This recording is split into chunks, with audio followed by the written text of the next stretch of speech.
Nobody is special to deserve God's blessing, but when you get blessed, you become very special. God's attention is given to anyone, kaya napakahalaga na lagi tayong nakapwesto para yung mga blessing ng Panginoon ating tanggapin. Romans 9:15, the Lord told Moses that He has pity and mercy on anyone He wants to. Mahirap unawain ng hiwaga kung sino ang pinagpapala, paano pinagpapala, kaya napakahalaga na lagi na lang tayong conscious na ang pagpapala ay nanggagaling sa Diyos. Ang pag-aaral natin ngayon, pinamagatan natin, Blessings for Naaman. Isang mahalagang kwento na pwede natin kapulutan ng maraming aral. We ask you, Father, to be our speaker. Give us a simple message that will have very practical applications in our life. At ito mailapat namin sa aming buhay. We ask you, Father, to be our speaker. Use your servant only as your instrument. Bless your people. In the name of Jesus Christ, our Lord, our Savior, your Son, we pray. 2 Kings 5:1. Now Naaman was a commander of the army of the king of Aram. He was a great man in the sight of his master and highly regarded, because through him the Lord had given victory to Aram. He was a valiant soldier, but he had leprosy. So here Naaman, that we see, was a foreigner to Israel, an outsider. He was from Syria, but blessed by God. And immediately a lesson is very clear that God blesses anyone, anywhere. Hindi limitado ang blessing ng Diyos sa isang bansa, sa isang lahi, sa isang grupo. Ang blessing ng Panginoon ay pwedeng matanggap saan ka man naroon sa mundo, anumang lahi ang iyong kinabibilangan.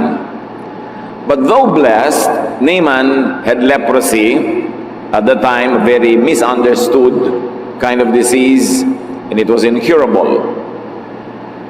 Parang napakalaking bigat sa buhay, at talagang malaki nga na magkaroon ka ng ketong, dahil noon ay wala itong gamot at hindi pa nauunawaan ng siyensya o ng medisina.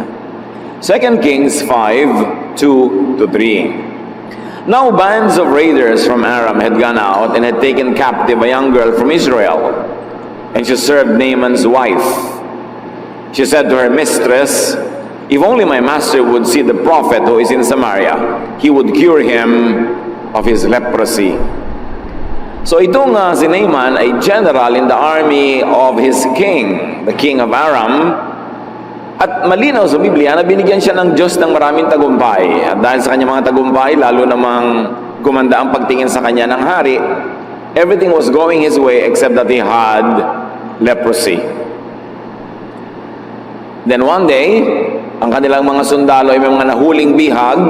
Isa dito, isang dalagitang babae galing sa Israel na naging kasambahay ng asawa ni Aram. This little girl from Israel, this young lady, became a servant to the lady of the house.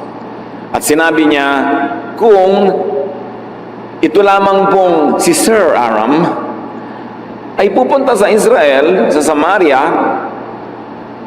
magpapagamot sa propeta namin doon, gagaling siya sa kanyang ketong. What we can see here is that this was a very liberal household.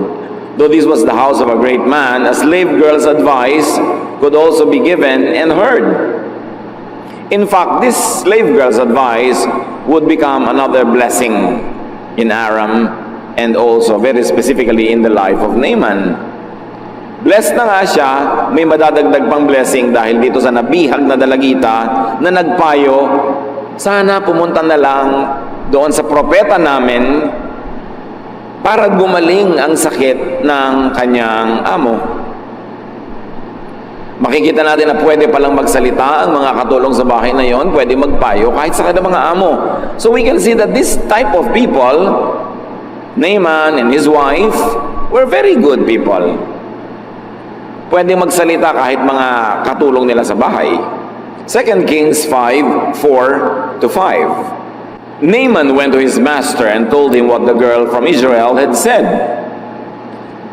"By all means, go," the king of Aram replied.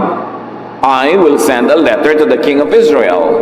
So Naaman left, taking with him 10 talents of silver, 6,000 shekels of gold, and 10 sets of clothing.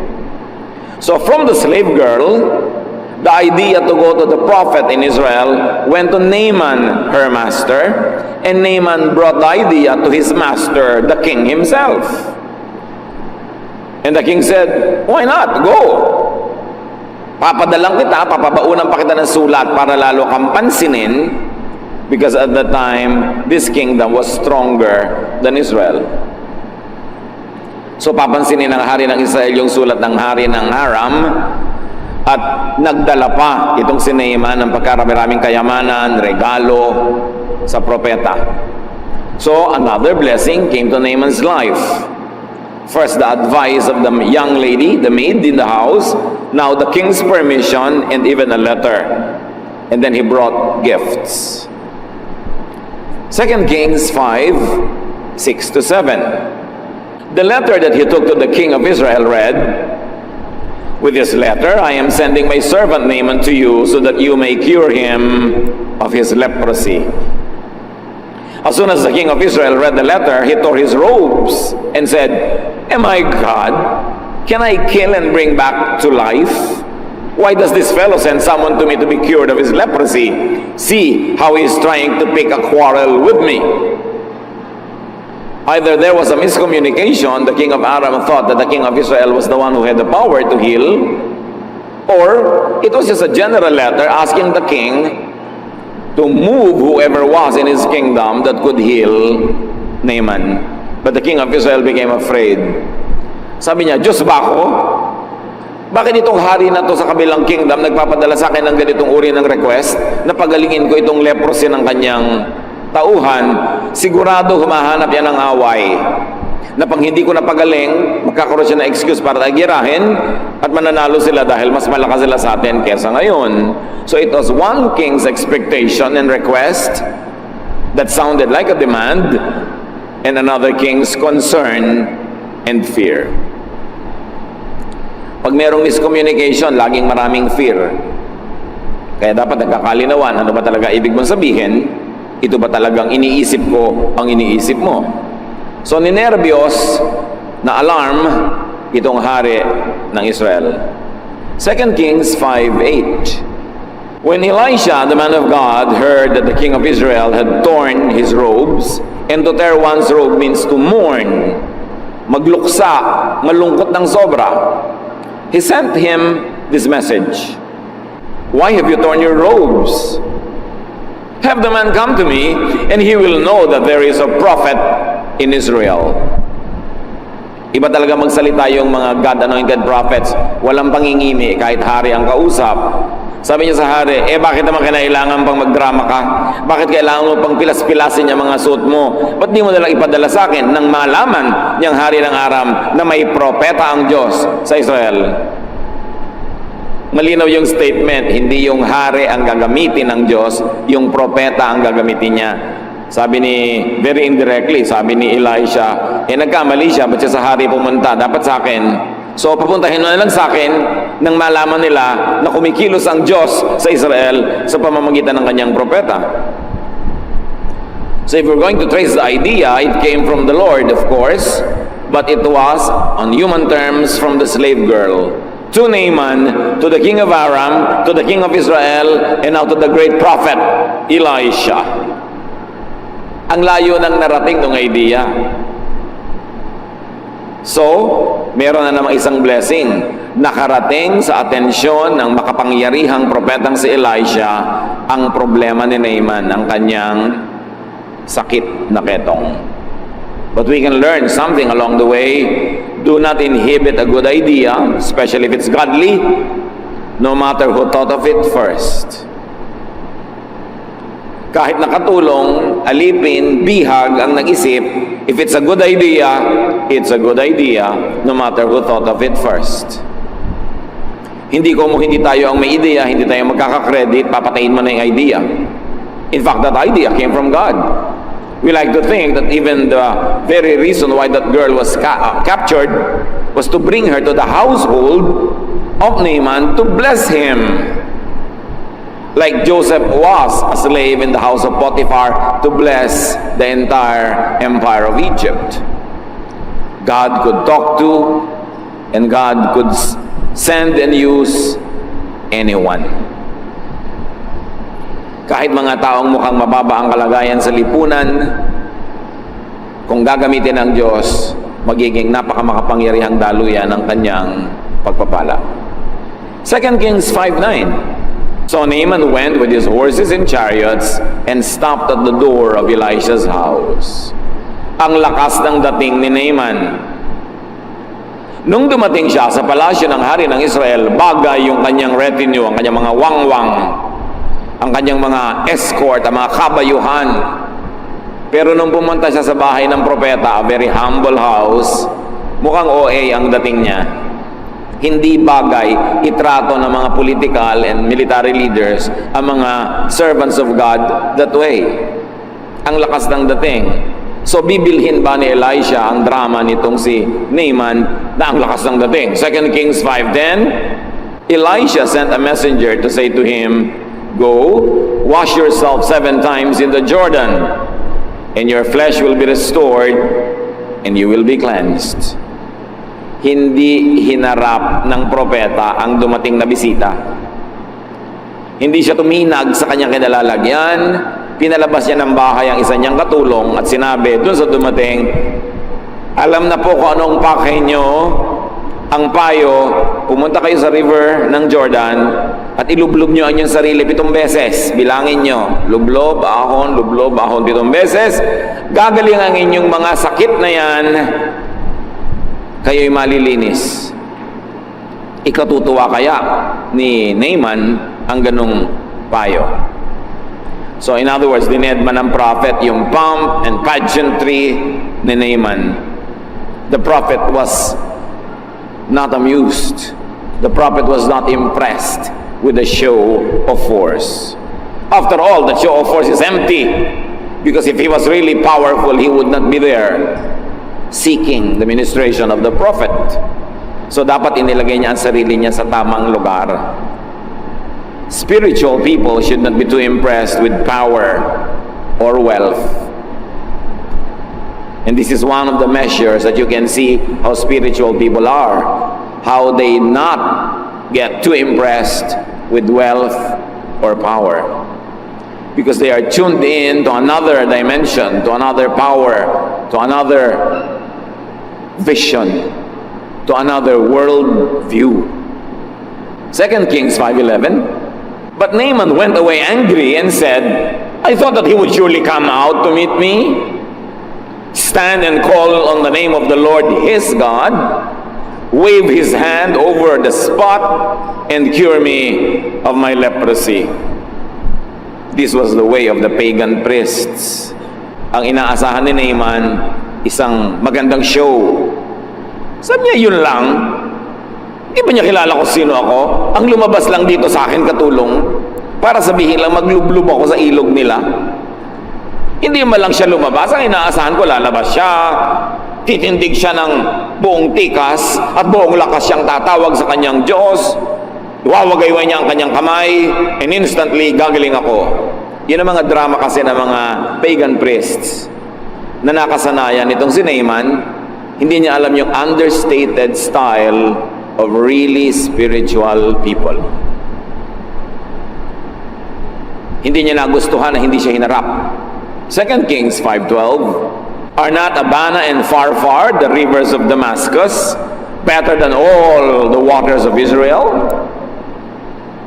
Couldn't I wash in them and be cleansed?" So he turned and went off in a rage. Sabi niya, Jordan,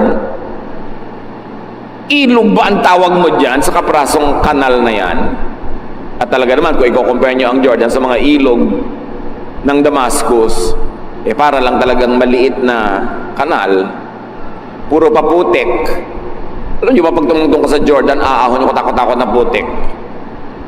Aesthetically, hindi naman talaga siya big deal na ilog. Naging big deal lang, yun lang naman kasi isang ilog ng Israel. So sabi nitong si Naaman, Hindi pa ba sapat ang magagandang ilog namin sa aming bayan? Na mas maganda pa kahit pagsamasamahin mo lahat ng tubig sa Israel? Hindi ba ako pwedeng doon na lang maligo at malinis? Galit na galit siya, nagdadabog siyang tumalikod at umalis sa kanyang kabayuhan. It was a grand entourage, a pompous arrival and entry. It was a high, ceremonious expectation that he had in his heart, and a most unusual non-event treatment from the prophet. There was a raging disappointment and an exit. There was ranting of injured pride.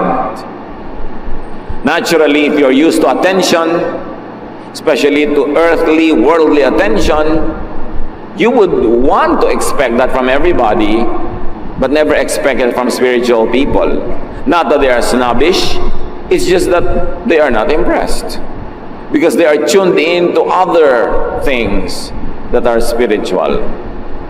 And perhaps that's a medicine that Naaman needed. A humbling. Dahil matagal na siyang hindi na-humble. And this is the way of some rich people today. The very rich, the very so-called educated and prominent church-goers, they also want and demand such attention. This breed of people are still alive and well. Umalis siya, pinakinggan niya ang kanyang damdamin, ang kanyang dabog, pero umalis siyang may sakit pa rin, di pa rin siya gumaling. So umuwi siya sa kanyang bahay, inaasahan ang mga katulong niyang mananampalataya, nagaling na siya, pero nakita, ay may leprosy pa, walang nangyari. Sabi niya, anong nangyari?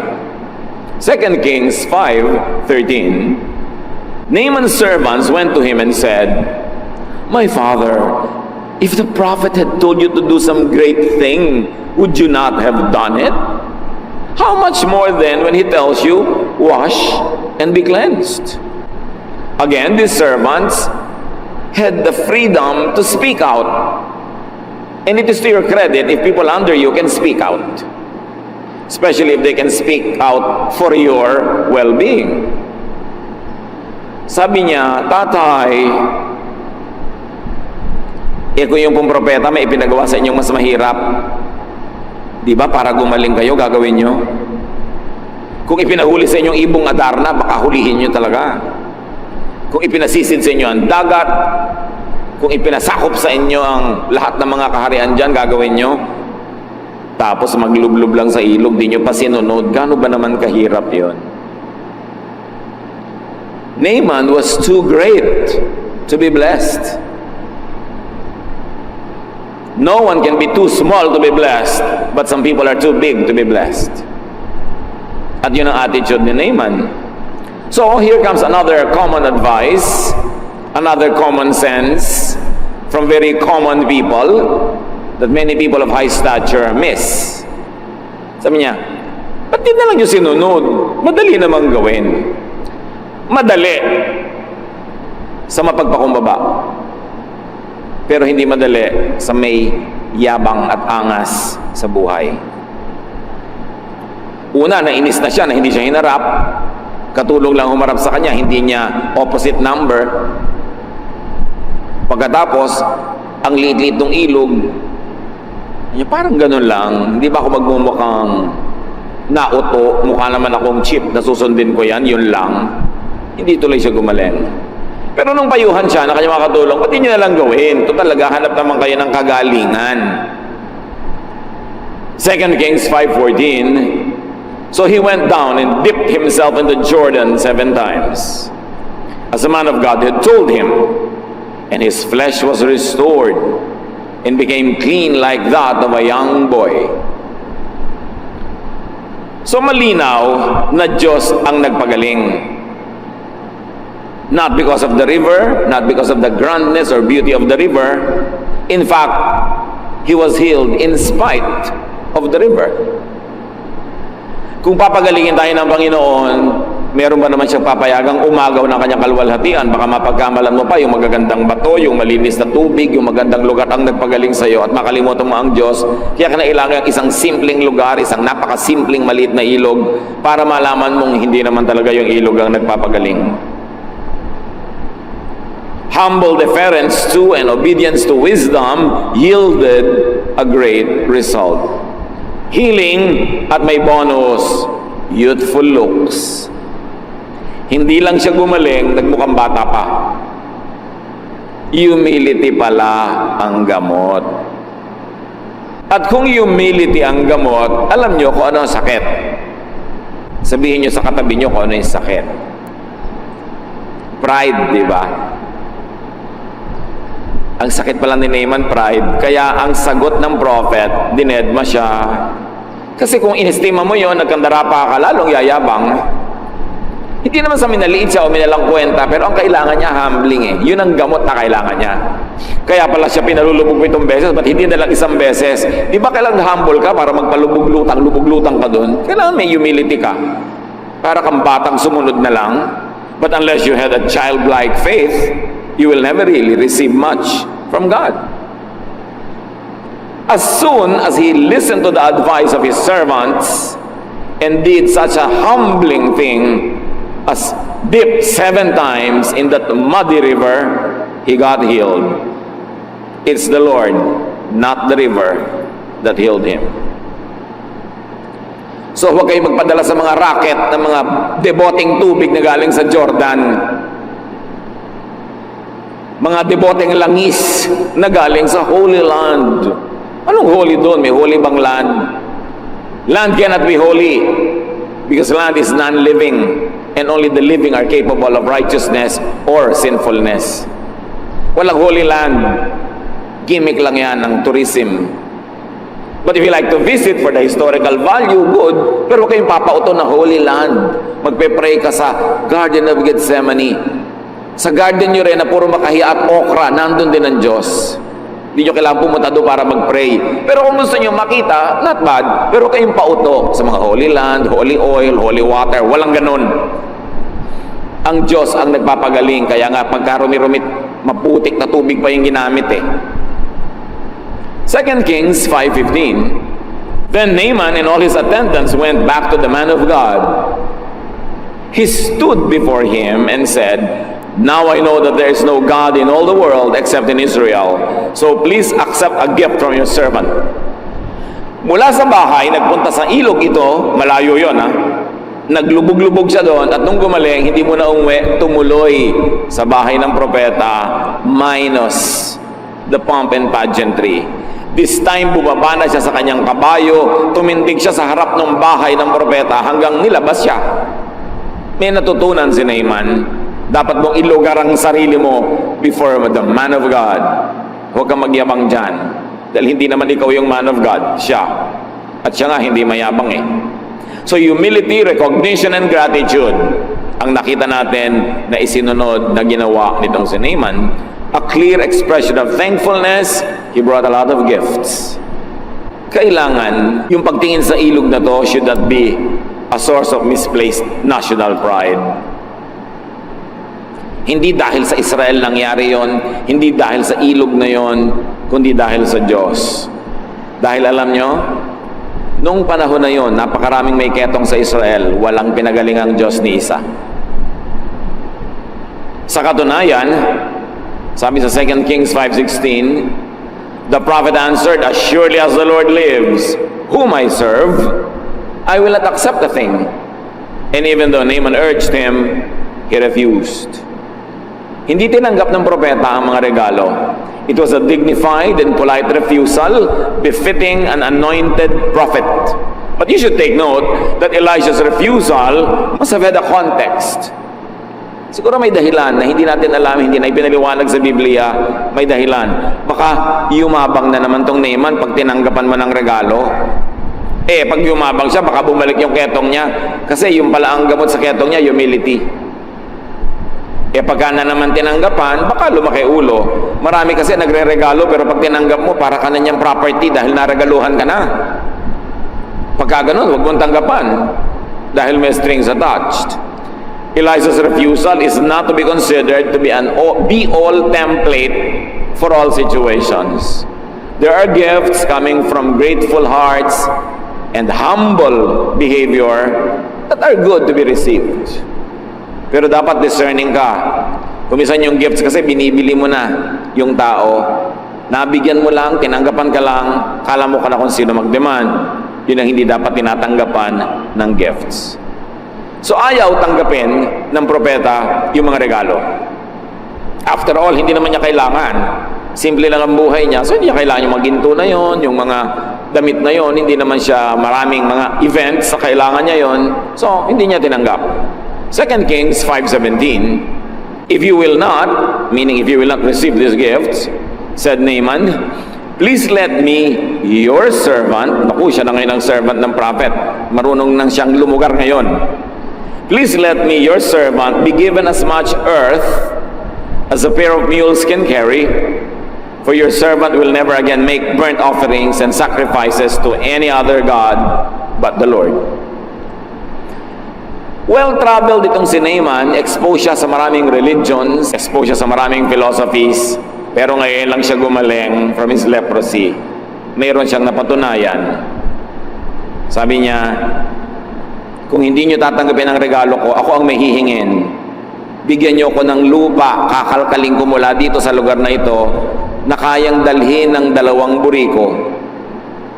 Iuuwi ko sa aking tahanan, gagawa ako ng dambana, ng altar, at doon ako gagawa ng mga offerings. Hindi na ako gagawa ng offering kung kani-kaninong Diyos. Mag-o-offering ako sa Diyos na nagpagaling sa akin. So Naaman wanted to build a portable altar, a tangible piece of intangible spirituality. That's what he wanted to bring home. But remember, this is more symbolic than practical. If it's not the river that healed him, then it's not the soil that mattered either. Hindi yung tubig, hindi yung lupa, hindi yung oil, hindi yung merchandise. But because we are made of flesh, we want something tangible. So uwi-uwi niya souvenir from Israel, lupa, itutumpok niya, gagawin niyang dambana. What is important is faith in God who did all of these things, not in material things that became tools in God's work. At meron pang isa na inilapit itong si Naaman, 2 Kings 5:18. But may the Lord forgive your servant for this one thing. When my master enters the temple of Rimmon to bow down, and he is leaning on my arm, I have to bow there also. When I bow down the temple of Rimmon, may the Lord forgive your servant for this. Malinaw na malinaw dito kay Naaman na meron na siyang Diyos na sinasamba, ang Diyos ng Israel. Pero ganun siya ka-close sa hari. Sa niya yung hari namin, pagpapasok sa templo namin at lumuluhod siya doon sa templo, nakakapit siya sa braso ko dahil matanda na siya, siyempre luluhod din ako. Patawarin nawa ako ng Diyos na nagpagaling sa akin. Kung ito'y gawin ko, walang personalan, trabaho lang. So the believer knew that idolatry is out of place in his newfound faith in God. But he had duties. He had work. Trabaho lang. Humihingi siya ng space in his spirituality for his duty and work. Kung ngayon nagpaalam yan sa mga born-again leaders, hindi yan papayagan. Pero pinayagan kaya. 2 Kings 5:19, sabi ng propeta, go in peace, Elisha said. In other words, this Elijah had such a broad mind. He displayed understanding, tolerance, and even a blessing, which many people today should study and emulate. Hindi siya masyadong rabid, narrow-minded, verse-stoning teacher. Sabi niya, naintindihan ko, may tungkulin ka, sige, go in peace. Basta nasa puso mo ang tunay na Panginoon, may trabaho ka, edi gawin mo. God's blessing was received and enjoyed by Naaman and his king and his country, even before he had a very clear understanding of God. Ibig sabihin, God's blessing is not limited to Israel and the Israelites. It is not limited to certain persons or group of persons. Sa katunayan, kalaban nga ng Israel, yung Aram nung panahon na yon, ang bine-bless pa ng Diyos na manalo ay sila. At binless pa sila na makabihag ng mga bata at mga dalagita na siyang naging dahilan para mapayuhan si Naaman. Si Jesus, binanggit ang istoryang binasa natin. Thousands of years later, babanggitin ito ni Jesus sa Luke 4:25-28. Once during the time of Elijah, there was no rain for 3.5 years, and people everywhere were starving. There were many widows in Israel, but Elijah was sent only to a widow in the town of Zarephath near the city of Sidon. Sabi ni Jesus, nung panahon ng taggutom, napakaraming biyuda sa Israel. Walang kinupkop ang Diyos ni isa, pero may kinupkop siyang biyuda, hindi Israelite, taga Zarephath.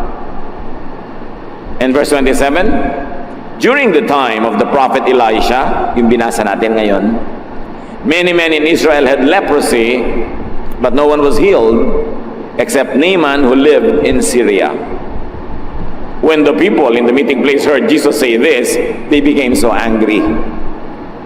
Israelites had always been used to thinking of themselves as special, as favored, and Jesus shattered that myth, that self-centered, ethnocentric myth. At marami pang beses uulit-ulitin niya ni Jesus. Sasabihin niya, I've never seen a faith like this in Israel, but the faith of this Syrophoenician woman is impressive. Sasabihin niya, I've never seen faith like the faith of this centurion. This I have never seen among Israelites. Ipinapakita ni Jesus na minamatyagan, tinitingnan ng Diyos ang lahat ng tao sa buong mundo. At ang Diyos ay humahanga, si Jesus ay humahanga sa pananalig, kahit ang nananalig ay hindi Israelite. At itong si Naaman, sabi niya, sa dinami-rami ng may ketong noong panahon ni Elisha, sa bayan ng Israel, walang pinagaling ang Diyos. Isa lang, si Naaman, hindi pa Israelite. God blesses whom He likes to bless. Walang sino man na may exclusive franchise for blessing. Romans 9:15, the Lord told Moses that He has pity and mercy on anyone He wants to. Another lesson is that more blessings could await those who are already blessed, if only they were humble and obedient to godly counsel. Blessed na si Naaman, kaya lang may ketong. Ang spiritual cause pala nito, pride, kaya ang reseta, humility. And when he ate his humble pie, he got healed. God could give counsel through slave girls. Huwag nating mamalitin ang sino man, maaaring gamitin ang sino man ng Diyos na daluyan ang kanyang pagpapayo tungo sa ating buhay. Don't feel superior to anybody because anybody could be used by the Lord to speak to you. God could speak through donkeys, as we have seen in the Bible. God could provide food through unclean ravens, as God fed Elisha. And God could protect His servants through a prostitute in the story of Rahab. Nobody is beyond redemption, and nobody is so badly situated that God could not use her or him. Dapat nakabukas ang ating mata, ang ating tainga sa pagpapala ng Diyos kahit kanino padaanin. Huwag kang mamili. Huwag mo sasabihin, sino ba ang teacher sa Bible study class? Baka mas educated pa ako. Baka mas mayaman pa ako. Baka mas maganda pa yung bahay namin kaysa doon sa lugar ng Bible study na yan. Walang ganong-ganong yabang na dadaling ka pag lumalapit ka sa Diyos para gumaling ang iyong mga ketong at lahat ng tao may leprosy. Iba-iba lang. Kaya napakahalagang suriin natin mga sarili. Baka blessed na tayo, kaya lang, yun yung kaya lang eh. May sabit, may kulang, o may sobra. At maaaring ang dahilan, tulad nitong kay Naaman, kailangan mo pala maglublub ka sa ilog mo, ano man yun. Baka merong taong kinawawa mo noon, dapat bumalik ka sa kanya at mag-sorry ka. Yun ang ilog na lulubluban mo. You're humbling of yourself para mawala ang iyong leprosy. Baka may pinagyabangan ka noon na kailangan ngayong bumawi ka, magpakumbaba. Baka meron ka napakataas na sinabi na kailangan mong bawiin. Ano man yun, mga kapatid, sayang ang pag-upo nyo dyan, pag hindi natin inisip na there is a Naaman in all of us. And there is that leprosy in all of us. And there is that humbling act that we should do to receive God's healing and God's blessing. And another lesson from this beautiful story is that gratitude and expressive thanksgiving is a mark of godliness and civility. Kung ikay natulungan nino man, kailangan magpasalamat ka at ipahayag mo ang iyong mga pasalamat sa anumang kaya mong paraan. Si Naaman, palibas at marami siyang material na kabuhayan, yan ang kaya niyang expression na ibigay. Pwede namang magbigay ka ng atensyon, ng serbisyo, tulong, ano man yun. Pero sa sino mang gumagawa ng mabuti sa atin, dapat tumatanaw tayo at marunong tayo magsukli ng kabutihan din. Huwag ka lang tanggap ng tanggap. Mga Kristiyano, pagka nagpunta sa psychiatrist, ang mahal-mahal ng bayad. Pag nagpa-counsel sa mga counselors, TY, kahit malang isang atis na bulok, wala malang iabot. Papray ng papray kung kani-kanino, ginigising mo na madaling araw, pag hindi ka makatulog, naliligalig ka, kahit man lang isang choknat, hindi mo maabutan. Pero willing na willing ka magbayad sa mga mahal na hindi ka kakilala at wala namang malasakit sa iyo. A really grateful heart will always express it in ways that you can. And another lesson is that one's personal spirituality and profession and work could coexist. Marami nagtatanong, nagtatrabaho po ako sa ganitong lugar na sa tingin ng maraming Bible teachers, hindi dapat nagtatrabaho doon ang Christian.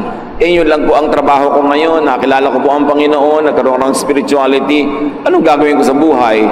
Anong ginawa dito ng propeta? Sabi niya, go in peace. Trabaho mo yan Ngayon, kung hindi ka at isa trabaho na ito dahil naliligalig ang iyong spirito, tiyakin mo lang na naliligalig dahil nga sa udyok ng Diyos at hindi dahil lang na-brainwash ka ng kung sinong religious person na pinapaniwala kang masama ngayon.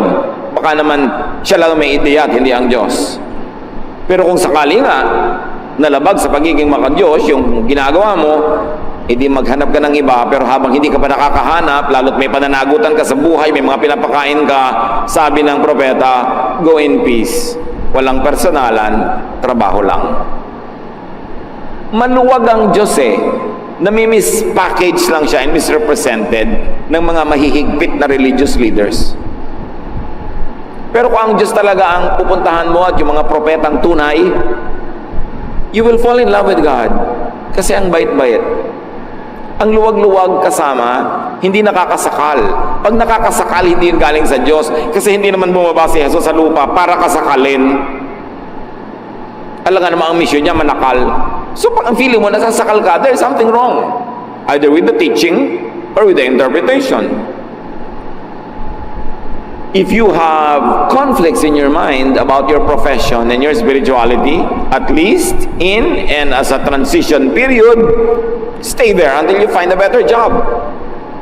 But to drop what you're doing and go hungry, hindi naman yun ang kalooban ng Diyos para sa iyo. At hindi mo kailangan gawin yun para patunayang maka-Diyos ka nga. We have to be liberated from these icons. Sometimes Bible-based Christians are so angry with idols, idolatry.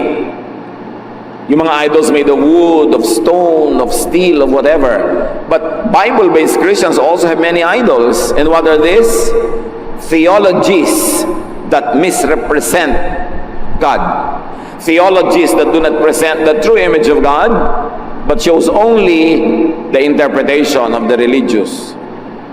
Idol din yun. Mas delikado yung idol na minimisrepresent mo ang Diyos. Na ang Diyos ay laging galit, laging nagpaparusa, puro bawal. It is a misrepresentation of God. Mature spirituality could and would understand other people's boundedness to duty and profession. Meron pa naging Kristiyano pero nasa military o police. So alam nga namang hindi ka namang huli ng masama at hindi ka namang maril kung nagbabarilan dahil Kristiyano ka. I-apply natin itong istorya sa tunay na buhay para magkaroon ng kahulugan sa atin. Sabi ng prophet, go in peace. Then settle it later. But for now, you are in a transition period. Go in peace. Darating din yung kaayusan na yan na hinahanap mo.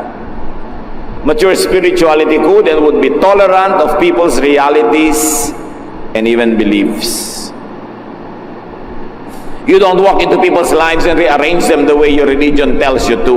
You respect people and you let them process their spirituality in their time, at their pace, in their context. Naaman was a believer, though not fully aware of it. Maraming mga tao naniniwala sa Diyos, hindi lang nila alam na naniniwala pala sila, pero yung kilos, asal, gawa nila, nagsasabing mananampalataya sila. Kaya bine-bless ng Diyos si Naaman. May kulang lang yung inayos, the humbling part. But in all other aspects of his life, he was already blessed. Marami mga mananampalataya hindi lang articulated ng theology sa kanilang pananalig nila sa Diyos.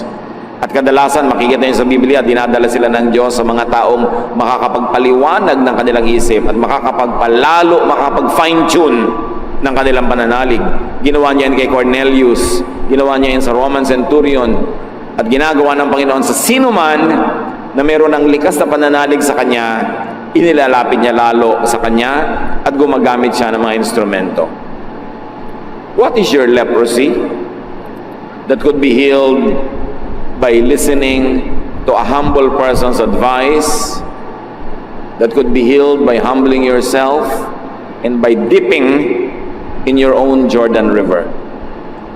Panginoong Diyos, turuan niyo po kami na ilapat ang kwento sa buhay namin, dahil hindi naman dekorasyon ang kwento na ito, ito'y tungkol din sa amin. Bigyan niyo kami ng spiritual eyes. Give us spiritual eyes to see who we are in this story, so we can benefit from it. And we pray, O Lord, that as Naaman benefited from enlightenment, you will give us that enlightenment so we could do what should be done, correct our lives, and get more blessing from you, and glorify you more in our lives. Pagbulay-bulayan natin ang kahulugan nito sa ating buhay, at nawa ang ating kani-kanyang mga leprosies pagalingin ng Diyos sa ating pagsunod sa Kanya at pagsunod sa makadiyos na payo. Dear Lord, as your people humble ourselves before you, enlighten us so we could learn from this powerful story.